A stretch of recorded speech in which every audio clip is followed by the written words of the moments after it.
नमस्कार, मैं हूं आदम परवेज और आप देख रहे हैं आप तक देश की आवाज। हम इस समय हैं पूर्व सांसद डॉक्टर रंजन यादव जी के आवास पर रंजन पथ बेली रोड में, और यहां पर आज दही चूड़ा के भोज का कार्यक्रम चल रहा है। चूँकि आज 16 जनवरी है, तो 16 जनवरी को इन्होंने ये हर साल देते हैं और आज भी ये दिए हैं।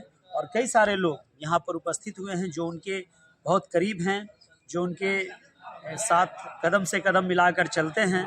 वो चाहे मकर संक्रांति का ये भोज हो, चाहे रमज़ान में इफ्तार का पार्टी हो, दावत हो। पाटलिपुत्रा लोकसभा क्षेत्र में लाखों लोग ऐसे हैं जो इनके करीब हैं और कदम से कदम मिलाकर हमेशा चलते हैं।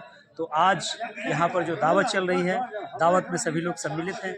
आइए देखते हैं क्या कह रहे हैं डॉक्टर रंजन यादव जी। सर, क्या कहेंगे 2024 का चुनाव, सांसद का चुनाव आप लड़ने वाले हैं? देखिए, ऐसा है ना कि मैं पहले भी था, राज्यसभा में था, लोकसभा में था, ठीक है ना। तो और हम पार्टी में, तो ये तो पार्टी का निर्णय होगा ना। अभी तक ऐसा कुछ लग रहा है आपको? नहीं, ऐसा कुछ नहीं। क्या कहेंगे संतोष साहब, आप एक चूँकि पत्रकार हैं, आज डॉक्टर रंजन यादव जी के आप दही चूड़ा के इस निमंत्रण में आए हैं। क्या लगता है, रंजन यादव इस बार चुनाव लड़ने वाले हैं? जी लड़ेंगे, क्यों नहीं लड़ेंगे। लड़ने का इनका अधिकार भी है, क्योंकि इसलिए कि अपने कार्यकाल में जब राज्यसभा रहे, लोकसभा रहे, तो नली गली, नल जल, आरसीसी, पीसीसी, शिक्षा, चिकित्सा, रोजगार, 1 से 38 जिला में पाटलिपुत्रा सांसद ही रहे हैं। लेकिन 1 से 38 जिला में इन्होंने बहुत तरह का विकास करने का काम किया। तो मेरे समझ से ये सही चाहिए, ये दायित्व इनको जाता है, ये श्रेय जाता है कि ये कारण इनका रहेगा कि चुनाव लड़ेंगे। मेरे समझ से कि जिस पार्टी से ये आते हैं, आरजेडी से, जी, इससे पहले भी 2 बार चुनाव मीसा भारती जी लड़ चुकी। जी जी, दोनों बार वो नहीं जीत पाई। इस बार कहीं पार्टी का निर्णय फिर से उनको लड़ाने का तो नहीं है ना? देखिए, ऐसा है कि मीसा भारती 2 बार लड़ी हैं और इस बार भी लग रहा है, मे बी चांसेस लग रहा है कि टिकट दिया भी जा सकता है, लेकिन नहीं दिया जा सकता है। अभी किसी पार्टी दल ने अपना पत्ता नहीं खोला है, चाहे बात कर ले बीजेपी का या बात कर ले आरजेडी का या जदयू का। इन्होंने किसी पार्टी ने अपना दल, अपना पत्ता नहीं खोला है कि हमारा कैंडिडेट कौन होगा पाटलिपुत्र या अदरवाइज बिहार के जो चुनाव होने वाला है किसी भी जिला का। पाटलिपुत्रा संसदीय क्षेत्र के रहने वाले हैं आप, इस हिसाब से अगर आपसे पूछा जाए कि कौन सा उम्मीदवार ठीक रहेगा तो क्या कहेंगे? अब देखिए, जहां हम जिस जगह पे बैठे हुए हैं, हमने पहले ही बता दिया कि विकास की बात जब कर ले तो ये बिहार के इनको कहा जाता है भीष्म पितामह, क्योंकि बड़े बड़े नेताओं को लाने वाले यही हैं। नीतीश जी को लाने वाले हैं, नीतीश जी को प्रमोट करने वाले हैं, लालू यादव को प्रमोट करने वाले हैं। वैसे न जाने यहाँ से, और जब बंटवारा नहीं हुआ था बिहार और झारखंड का, वहाँ पे भी बहुत ऐसे लोगों को इन्होंने टिकट देकर बहुत आगे प्रमोट किया, बहुत आगे बढ़ाया है।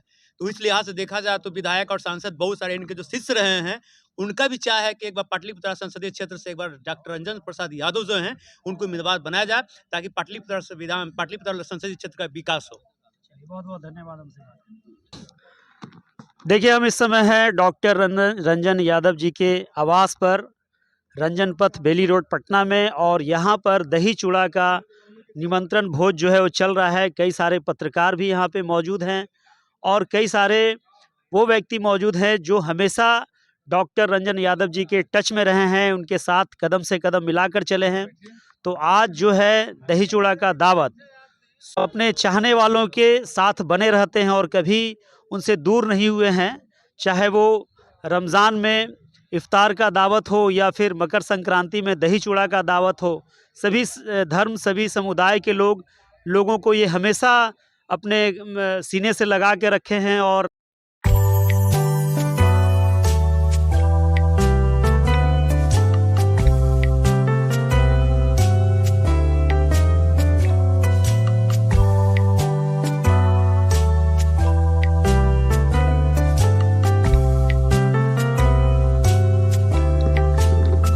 नहीं सर, आज जो दही चूड़ा तिलकुट का आप इनवाइट किए हैं लोगों को, ठंड तो बढ़ गई है।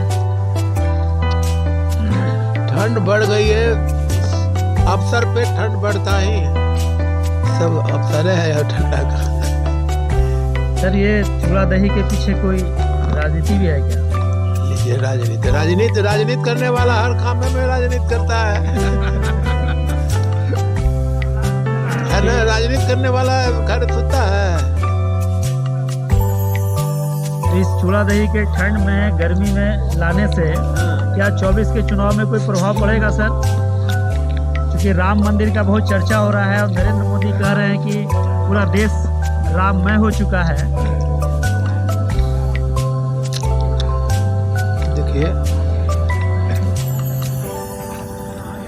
जो कर रहा है गलत या सही तो उनको कहेगा ना कि भाई हम कर रहे हैं। क्या ये मुद्दा बनेगा 2024 में? ना, ऐसा नहीं। ऐसा नहीं।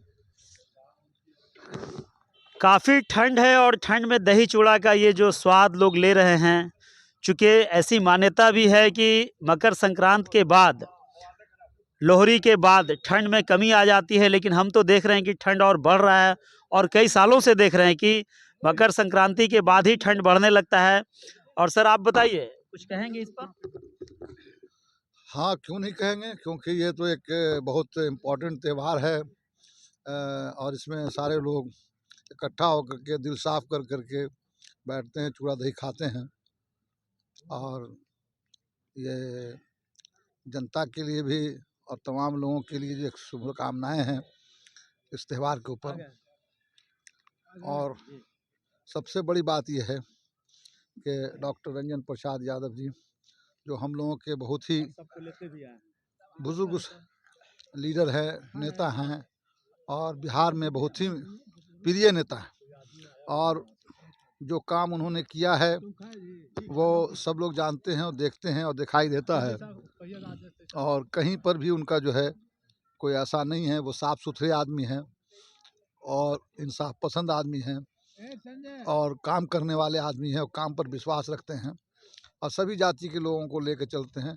लेकिन उन्होंने यादवों के लिए, मुसलमानों के लिए भी ख़ास तौर पर बहुत काम किया और साथ साथ दूसरे लोगों के लिए भी किया। अपने वक्त में 6 वाइस चांसलर हुआ करते थे मुसलमान, यादवों में हुआ करते थे, दूसरी जातों में भी, चाहे वो राजपूत हो, भूमियार हो, कायस्थ हो, तभी है, सबों का करते थे।